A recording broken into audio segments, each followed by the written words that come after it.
बिल्कुल, देखिए जो 40 स्टार प्रचारकों की लिस्ट है वो बेहद ज़्यादा महत्वपूर्ण इसलिए है क्योंकि भारतीय जनता पार्टी का जो एक स्ट्रैटेजी जो है, एक तो ये है कि आप स्ट्रैटेजी समझ लेते हैं कितनी महत्वपूर्ण स्टार प्रचारकों की लिस्ट होती है। पहली स्ट्रैटेजी होती है योजना को घर घर तक पहुंचाना। वो चुनाव आने से बहुत पहले की स्ट्रैटेजी होती है कि आप सरकारी कार्यक्रम करते हैं, आप वहाँ शिलान्यास करते हैं, ये बताते हैं कि हमने क्या क्या किया। यहाँ तक कि तेलंगाना में नरेंद्र मोदी ने ये कह दिया कि 5 साल दीजिए, जो लूटपाट हुई है वो वापस लौटाऊंगा। मध्य प्रदेश में उन्होंने चिट्ठी लिख दी वोट करने के लिए कि आप राज वापस लाइए।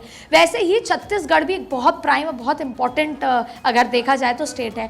अब ये स्टार प्रचारक जब आप टिकट भी दे देते हैं तो उसके बाद जो सबसे इंपॉर्टेंट पार्ट बचता है, जो आखिरी के 30 दिन जो मनोवैज्ञानिक इम्पैक्ट देता है, वो है स्टार प्रचारकों की लिस्ट। आप देखिए नरेंद्र मोदी, अमित शाह जाएंगे, नितिन गडकरी होंगे, इसमें तमाम ऐसे नाम होंगे, और योगी आदित्यनाथ होंगे, और देखिए हेमंत बिश्व शर्मा भी होगा। आज अगर हिंदुत्व के चेहरे अगर 2 कोई माने जाते हैं, नरेंद्र मोदी को हटा दिया जाए, वो तो एक वो मल्टीपल उस तरीके से देखते हैं उनको तो, लेकिन हिंदुत्व का अगर चेहरे हों तो योगी आदित्यनाथ और हेमंत बिश्व शर्मा। योगी आदित्यनाथ थोड़े बड़े हैं, उनको देखने का चाव है, क्रेज है, तो काफ़ी इम्पैक्ट होता है लोगों के बीच में कि जब वो जाते हैं। अब वो ऐसी जगह जाएं जहाँ पर मुस्लिम समुदाय भी है, आबादी भी है, हिंदू आबादी भी, तो जाहिर तौर पे उनके रोड शो से, उनके जाने से कहीं ना कहीं वो पोलराइजेशन होता है।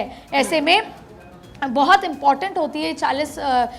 उसमें आप देखिएगा जाति समीकरण भी, सोशल इंजीनियरिंग भी पूरी की गई है कि किस तरीके से वहाँ पे साहू समाज है, वहाँ एससी समाज भी बहुत ज़्यादा है, और वहाँ पर तो दूसरे एससी के बड़े चेहरे जब वहाँ पर जाते हैं, जब बड़े बड़े चेहरे वहाँ पर उतरते हैं, राजनाथ सिंह उतरेंगे, क्योंकि जैसे मध्य प्रदेश में अगर राजनाथ सिंह जाएंगे वहाँ पर राजपूत वोट बहुत है, ठीक उसी तरह जब राजस्थान पहुँचेंगे वहाँ राजपूत वोट बहुत है, तो वहाँ के जो लोग हैं उनमें इम्पैक्ट होता है। तो कोई भी जो स्टार प्रचारक की किसी पार्टी की लिस्ट है वो उसकी स्ट्रैटेजी को बयां करती है। और फिर जब बात भारतीय जनता पार्टी की करे तो वो तो अब कारपेट बॉम्बिंग, एक नया राजनीति में शब्द आया है, कारपेट बॉम्बिंग। जैसे ही टिकटें बढ़ जाएंगी कारपेट बॉम्बिंग होगी। और एक बात कही जाती है कि जो आंखों के सामने और जो बार बार दिखता है, बार बार आप सुनते हैं, वही उसी के आप भाव में आ जाते हैं। तो भारतीय जनता पार्टी चाहती है कि जिस वक्त तक चुनाव प्रचार थमे तब तक हर जगह, चाहे फिर वो न्यूज़पेपर, मैगजीन, दीवार, सड़क पर सिर्फ भारतीय जनता पार्टी के चेहरे दिखें,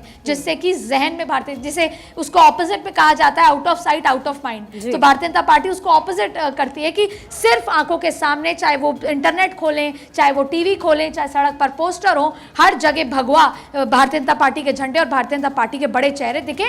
क्योंकि जब आप वोट करने जाते हैं तो वहां पर भी आपके जहन में वही पार्टी होती है। तो इस स्ट्रैटेजी, इस मनोवैज्ञानिक स्ट्रैटेजी के साथ भारतीय जनता पार्टी काम करती है, इसीलिए ये स्टार प्रचारकों की लिस्ट बहुत महत्वपूर्ण होती है, और अगर एक एक नाम के पीछे स्ट्रैटेजी होती है। जी ठीक है अदिति, बहुत बहुत शुक्रिया आपका हमारे साथ जुड़ने के लिए और विश्लेषण के लिए।